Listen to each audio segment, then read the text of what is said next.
Hello dear students. आज की मेरी पहली वीडियो 12th क्लास के स्टूडेंट्स के लिए है, बोर्ड एग्जाम के लिए। सबसे पहला टॉपिक हम स्टार्ट करेंगे कूलाम का नियम, क्योंकि बेसिक चीज़ें तो अब सभी लोग जानते हैं। मुझे लगता है कि चार्ज वगैरह क्या होता है, दो तरह के चार्ज होते हैं, पॉजिटिव चार्ज, नेगेटिव चार्ज, ये सब थ्योरेटिकल चीज़ें छात्र जानते हैं। और कूलाम का नियम भी ज़्यादातर सभी बच्चों को याद है, बस वो थोड़ा सदिश रूप में, कूलाम के नियम के सदिश रूप में थोड़ा कन्फ्यूज रहते हैं। पहले हम देखते हैं कूलाम का नियम होता क्या है। कूलाम का नियम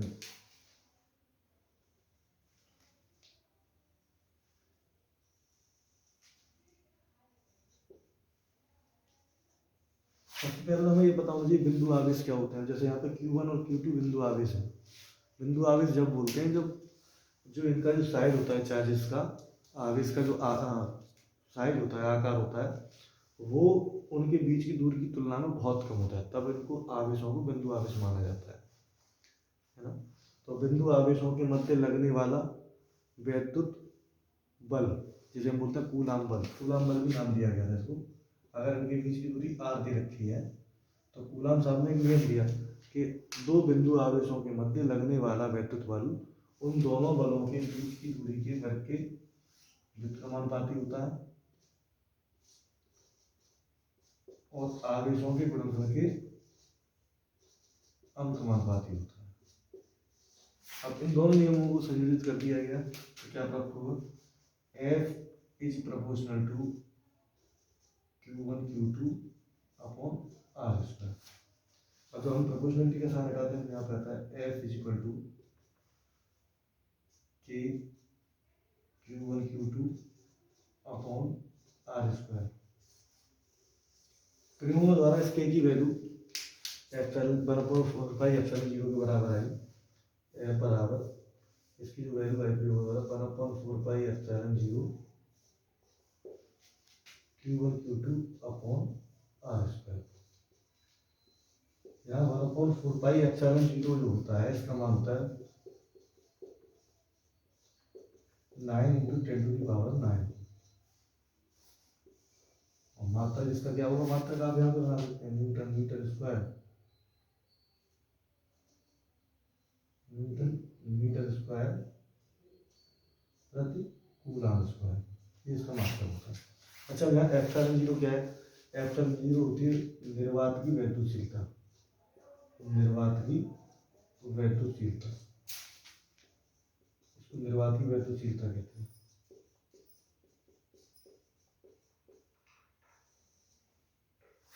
वैद्युतशीलता, परमिटिविटी ऑफ फ्री स्पेस, इसको बोलते हैं परमिटिविटी ऑफ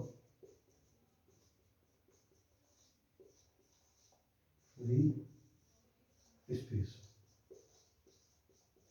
बहुत ज़्यादा इसकी बेसिक में नहीं आएंगे। वैद्युतशीलता क्या होती है? वैद्युतशीलता एक तरह से देखा जाए तो वैद्युतशीलता उस माध्यम की, कोई भी माध्यम होता है, उसकी क्षमता होती है किसी भी चार्ज पर वैद्युत बल लगाने की क्षमता, उसको हम नाम देते हैं वैद्युतशीलता।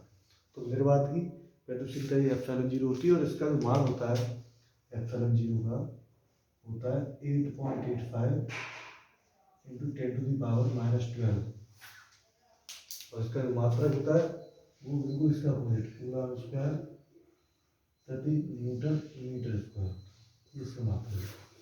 तो सूत्र वगैरह भी हम इसी की सहायता से निकाल सकते हैं, नो प्रॉब्लम।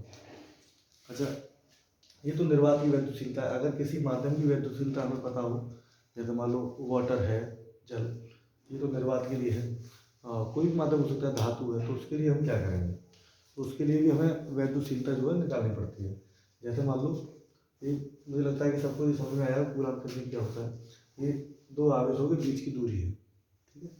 अब हम इसको अभी बाद में सदिश रूप में लिखेंगे, पहले तो हमें जनरली इसको सीखना, ठीक है। तो हम आगे देखते हैं इसको।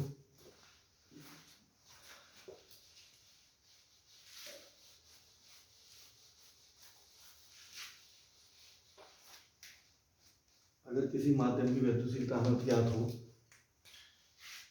किसी माध्यम की वैद्युतशीलता,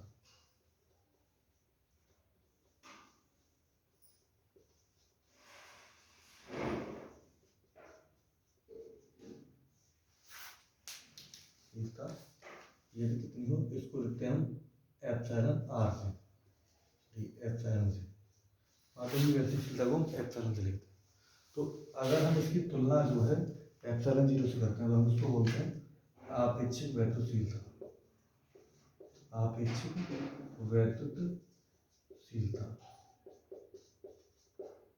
तो आपेक्षिक वैद्युतशीलता, आपेक्षिक शब्द की बात जब भी आती है तो आपेक्षिक वैद्युतशीलता का मतलब, या आपेक्षिक शब्द यहाँ भी लग जाए वह तुलना की बात होती है। एक का निर्वात के सापेक्ष यहाँ पर हम क्या निकालेंगे, अनुपात निकालेंगे। तो क्या रहेगा, आपेक्षिक वैद्युतशीलता एप्सिलॉन बराबर हो जाएगा एप्सिलॉन, इसको हम क्या लिखेंगे, आपेक्षिक वैद्युतशीलता को relative, R for relative, relative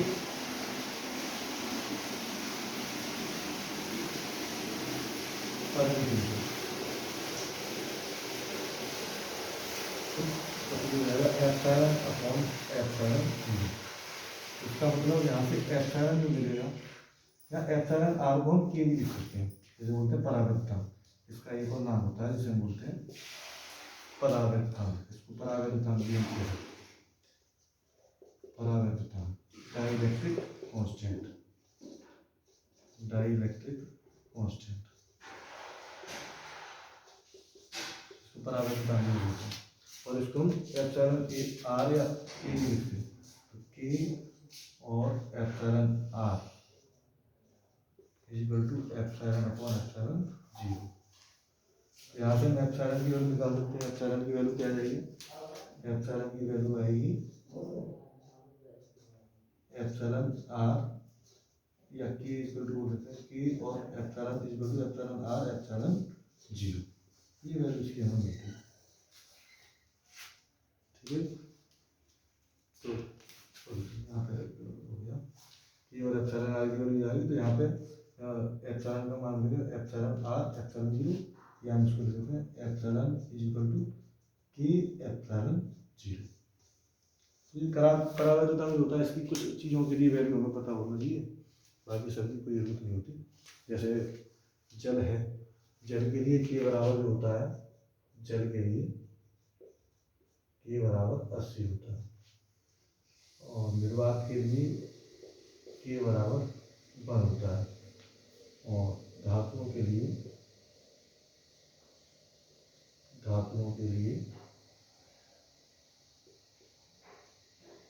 के इक्वल टू ये होता है इनफाइनाइट। ये आप सबको बस 3 याद रखने हैं, मोस्ट ऑफ द केसेस ये होते हैं। और बाकी अगर कोई दिया होगा तो एग्जाम में अगर क्वेश्चन आता है तो उसका के का मान दिया होगा। ठीक है, तो अब हम देखेंगे किसी माध्यम में कूलाम का नियम कैसे लगेगा। ये तो निर्वात के लिए कूलाम का नियम हो गया, तो किसी माध्यम के लिए कूलाम का नियम कैसे काम करेगा। तो हमें क्या करना है, यहाँ पे हमने निर्वात की वैद्युतशीलता का इस्तेमाल किया है, इसी तरह से हम क्या करेंगे, ये निर्वात के लिए हम एक चीज़ और करते हैं। हमने मान लो बल एफ लिया है, तो हम किसी माध्यम के लिए एफ डैश ले लेंगे।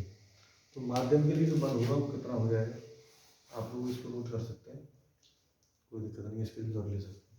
अच्छा, अब किसी माध्यम के लिए हम देखते हैं क्या होगा।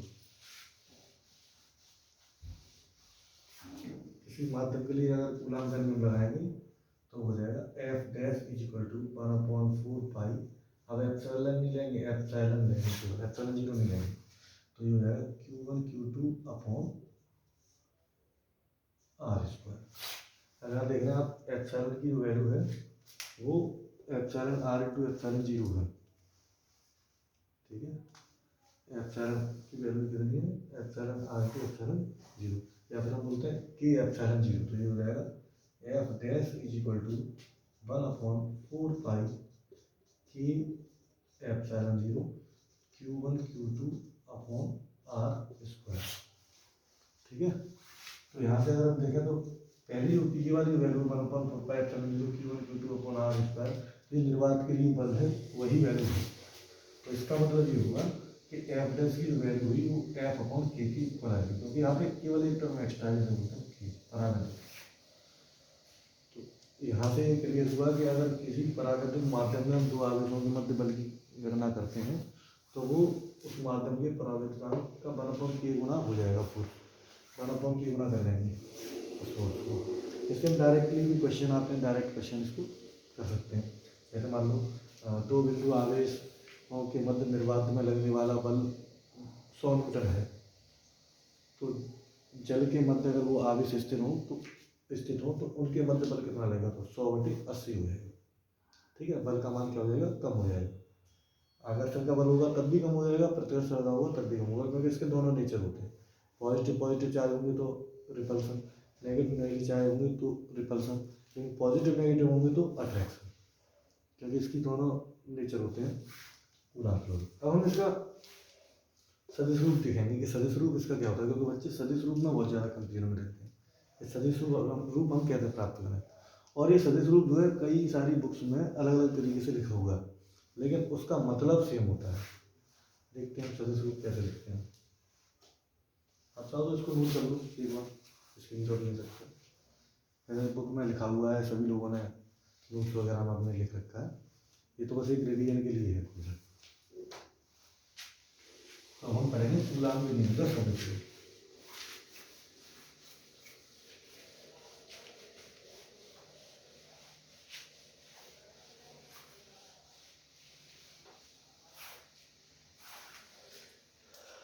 कूलाम के नियम का सदिश रूप।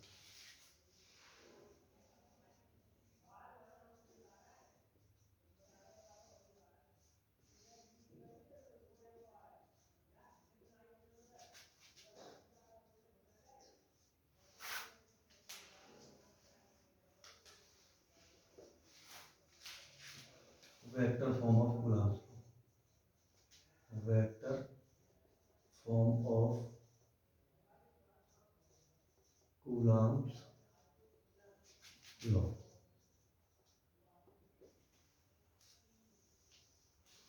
वैसे हम क्या करते हैं, हम मान लेते हैं कि किसी माध्यम में दो बिंदु आवेश स्थित हैं और मूल बिंदु से उनकी जो दूरी है या स्थिति, हम बोलते हैं स्थिति सदिश जो है उनका, ये मूल बिंदु है तो मूल बिंदु को हम O से लिख देते हैं, और इनकी मूल बिंदु से स्थिति सदिश दे रखे हैं, एक का R1 दे रखा है। स्थिति सदिश सभी लोग जानते होंगे, मुझे लगता है कि वह सदिश जो किसी वस्तु की या किसी पार्टिकल की मूल बिंदु से स्थिति को दर्शाता है, उसको स्थिति सदिश कहते हैं। तो R1 मतलब इसका जो परिमाण है वो मूल बिंदु से R1 है, और ये वेक्टर जो लगा हुआ है उसकी डायरेक्शन को डिनोट कर रहा है, इसकी डायरेक्शन क्या है। इसी तरह दूसरा बिंदु आवेश हमने ले लिया, ये है Q1, दूसरा बिंदु आवेश Q2 है, जिसकी दूरी है, जिसका स्थिति सदिश है R2, और ये बिंदु आवेश है Q2, और हमें इन दोनों के बीच लगने वाले फोर्स का सदिश रूप जो है प्राप्त करना है। तो अब क्लियर सी बात है, उस तो हम बाद में देखेंगे। Q1 Q2 नेगेटिव लेते हैं, पॉजिटिव लेते हैं, उसके लिए क्या होगा। पहले तो हम ये देखते हैं कि अगर Q1 की वजह से बल लगेगा Q2 पर तो किधर लगेगा, और Q2 की वजह से Q1 पर लगेगा तो किधर। तो अगर मान लो हम कहते हैं कि दोनों फोर्स जो है पॉजिटिव है, Q1 और Q2 दोनों पॉजिटिव है, तो Q2 जो है इस पर जो बल लगाएगा वो इधर की तरफ लगाएगा, रिपल करेगा। ठीक, तो हमने इसको नाम दे दिया, Q2 की वजह से Q1 पे लगने वाला बल हो गया F12, इसको वेक्टर कहते हैं। सिमिलरली Q1 की वजह से Q2 पर भी बल लगेगा, म्यूचुअल इंटरेक्शन होता है, पारस्परिक आकर्षण और प्रतिकर्षण होता है, तो इसको हम म्यूचुअल इंटरेक्शन बोलते हैं। इसमें हो गया F21। ठीक, तो कहें इन दोनों के बीच की जो दूरी होगी स्थिति सदिश, हम कैसे निकालेंगे, हमें इसको भी निकालना है। तो इसका पोजीशन वेक्टर क्या निकल के आएगा, इन दोनों के बीच की डिफरेंस होगा, वो हम इसको कैसे डिनोट करेंगे। तो एक तो डायरेक्शन डिनोट करने का तरीका होता है, 1 से 2 की तरफ चलेंगे हम, तो अब हमें 2 से Q इस पर लगने वाला बल चाहिए, तो इधर की तरफ दूरी जो होगी हमने क्या कर दिया, इसको पॉइंट दे दिए A और B, तो इधर की तरफ जो दूरी लेंगे हम 2 से 1 पर लगने वाला हो, तो हम इसको बोल देंगे 2-1, क्या बोल देंगे 2-1। तो 1 से 2 की तरफ चलना, तो ये दूरी हम बोलेंगे 2-1, ठीक है। और ये 2-1 जो होगा इसको हम इस तरह से हमने नोट कर देंगे, तो ये जो होगा वो इधर की तरफ होगा। सिमिलरली R12 जो होगा वो इधर की तरफ होगा।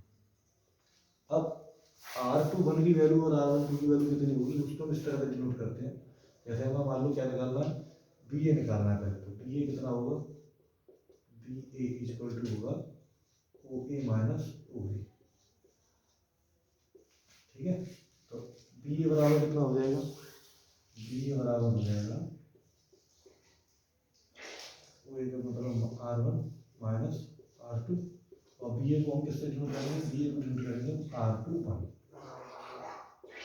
अब इस R21 का एकांक सदिश क्या हुआ, R21 का एकांक सदिश हुआ R21 इज इक्वल टू, ये हो जाएगा R21 vector divided by R21 का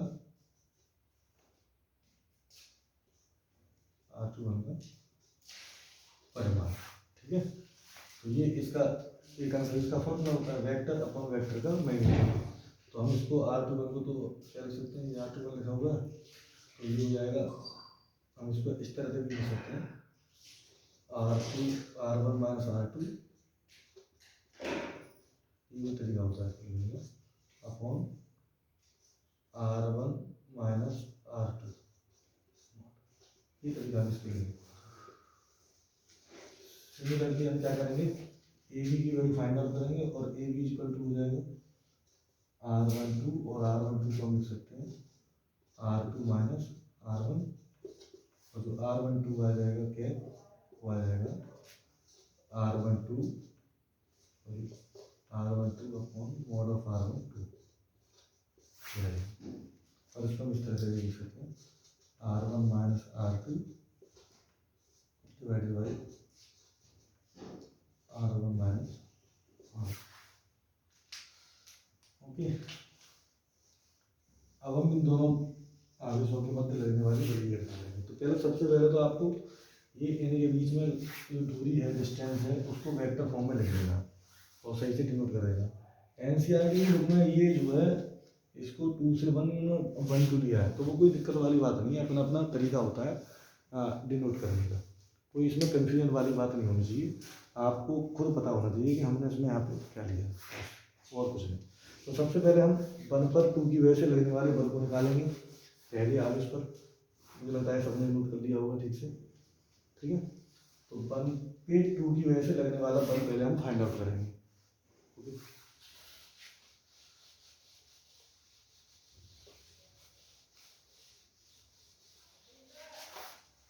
तो Q1 पर Q2 की वजह से या Q2 के कारण लगने वाला बल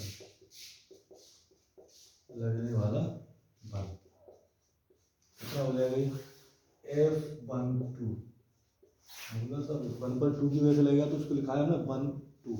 ठीक है, तो F12 कितना होगा 1 अपॉन, अब किसी माध्यम में तो 1/4 पाई एप्सिलॉन 0 के, और यहाँ पे हम क्या लिखेंगे Q1 Q2 divided by BA square, क्योंकि Q2 से Q1 की कम डिस्टेंस है तो इसको BA स्क्वायर लिखेंगे 1/4 पाई एप्सिलॉन। अब इसकी डायरेक्शन किधर होगी, इधर की तरफ है 2 1 की, तो यहाँ पे हम डायरेक्शन दिखाने के लिए, क्योंकि यहाँ वेक्टर लगा हुआ है केवल परिमाण, तो डायरेक्शन डिनोट करने के लिए हम एकांक सदिश का प्रयोग करते हैं, तो हो जाएगा R21। समझ में आया, यहाँ पर हम क्या करेंगे R21, क्योंकि हमें ये वेक्टर लिखा हुआ है तो वेक्टर फॉर्म में लिखेंगे, तो ये तो केवल परिमाण हो गया पूरा, तो यहाँ पे हमें वेक्टर भी लगाना पड़ेगा, और वेक्टर को डिनोट करने के लिए यहाँ पर डायरेक्शन को डिनोट करने के लिए हम एकांक सदिश का प्रयोग करते हैं, और वो क्या दे रखा है R21। तो इसलिए कितना हो जाएगा ये 1/4 पाई एप्सिलॉन 0 के Q1 Q2 divided by BA का, BA की वैल्यू अभी कितनी आई थी हमने नोट करी थी, तो BA का जो परिमाण है वो कितना होगा R1 माइनस, ये आप ऐसे भी लिख सकते हो R21 वेक्टर का होल स्क्वायर, R21 के, ठीक है। तो ये एक फॉर्मूला, ये हम इस तरह से लिख सकते हैं, या इसको दूसरे तरीके से ऐसे लिख सकते हैं, R21 का मतलब है, इसको ऐसे भी लिख सकते हैं 1/2 1/4 पाई एप्सिलॉन 0 Q1 Q2। अब अगर मान लो इसका जो परिमाण है वो कितना हो, यहाँ से यहाँ तक R21 का जो परिमाण हो मान लो R, ठीक है, तो इसको मैं इस तरह से भी लिख सकता हूँ, या फिर आप इसको ऐसे लिख लो, कोई दिक्कत नहीं है, R1 minus R2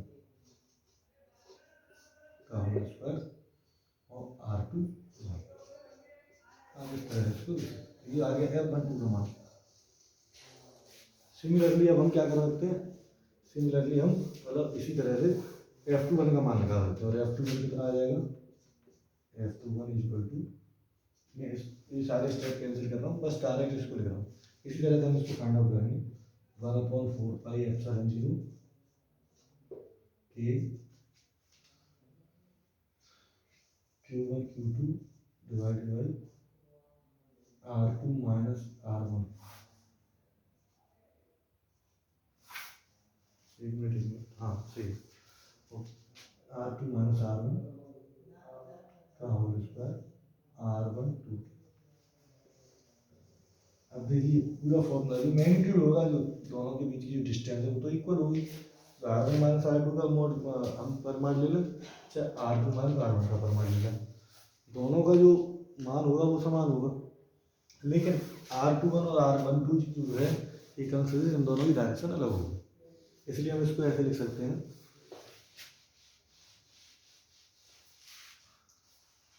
R12 is equal to होगा हमेशा माइनस R21। तो हम इसको ऐसे लिख सकते हैं, F21 जो होगा वो भी कितना आ जाएगा, 1/4 pi epsilon 0 Q1 Q2 divided by R square, sorry R1 minus R2 और R2 माइनस 1, इनका मॉड बिल्कुल ही R1 माइनस R2 का होल स्क्वायर, यह है माइनस R1 2। एकदम सेम हो गई। तो अब आप दोनों फॉर्मूले से देख सकते हो कि फॉर्मूला में आप इसको 1 मान सकते हो, इसको 2 मान सकते हो। तो फॉर्मूले समीकरण 1 और 2 से दोनों के मान क्या होंगे, आपस में बराबर कर सकते हैं। तो कितना आ जाएगा, F12 इज इक्वल टू होगा माइनस F21 माइनस F2। तो दोनों के परिमाण तो बराबर होंगे इनके, क्योंकि देखो सब वैल्यू सेम आ रही है, बस सिर्फ और सिर्फ डायरेक्शन में अंतर होगा। तो एक तरह से देखा जाए तो कूलॉम का नियम क्रिया प्रतिक्रिया के नियम भी तुल्य होता है, न्यूटन का थर्ड लॉ होता है, उसमें भी ऐसी होता है, एक वस्तु दूसरी पर बल लगाती है तो उतना ही बल वो दूसरी वस्तु उस पहली वस्तु पर लगाती है, जिसे हम क्रिया प्रतिक्रिया का नियम कहते हैं। जो कूलॉम का नियम होता है वो भी क्रिया प्रतिक्रिया नियम के तुल्य होता है, क्रिया प्रतिक्रिया नियम के तुल्य होता है।